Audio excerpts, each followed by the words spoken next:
అయ్యిండు, ఎమ్మెల్సీ అయ్యిండు, నాకు పెద్దగా ఏం అనిపిస్తలేదు. మీరు అనుకున్నట్టు నేను ఏదో ఒకటి కార్యక్రమంలో ఉన్నా అన్నటువంటి ఆలోచన అయితే ఉంది. ఎస్, నిజమే అన్న కోర్సే నరసింహ అని చెప్పినట్టుగా పెద్దల సభకు పోయారు. పెద్దల సభ ఇప్పుడు నేను ప్రాతినిధ్యం వహిస్తున్నటువంటిది 34 మంది ఎమ్మెల్యేలు నేను,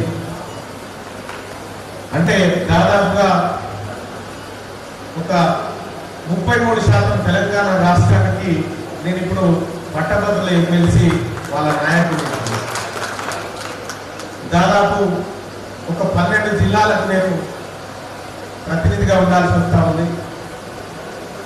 రాష్ట్ర వ్యాప్తంగా అన్ని జిల్లాల ప్రజలకు, అన్ని రకాల నాయకులకు, పీడితులందరికీ అండగా ఉంటున్నప్పటికీ కూడా ఈ గ్రామంలో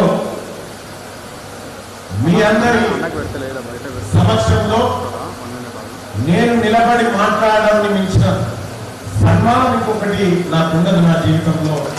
ఈ గ్రామం నన్ను అంత ఆత్మీయంగా చూసుకుంటుంది కూడా. చాలాసార్లు ఈ గ్రామం నుంచి,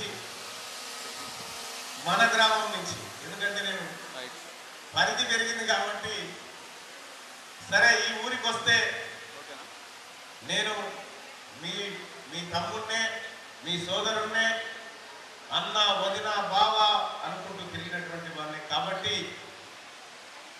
నన్ను ఏదో ఎమ్మెల్సీగానో, లేకపోతే ఈయన మంత్రులు, ముఖ్యమంత్రులతో ఉంటాడు, లేకపోతే ఇంకోనే చూడకుండా ఇప్పటిదాకా ఈ ఊరు నన్ను ఎట్లా చూసిందో అట్లనే చూస్తే నాకు అంతకు మించిన ఆనందం లేదని చెప్పి అందరూ తెలియజేస్తా ఉన్నా.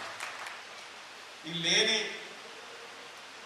బంధాలు, బాంధవ్యాలు ఇవన్నీ వదిలిపెట్టుకొని మనం ఏదో సుపీరియర్ అయినట్టుగా అట్లాంటిది ఏం లేదు. ఆ రోజు మన ఆఫీస్ కాడికి ఎంత నిర్భయంగా వచ్చి పనులు చేసుకున్నారో ఈ రోజు కూడా అలాగే వచ్చి పనులు చేసుకునేటువంటి అవకాశం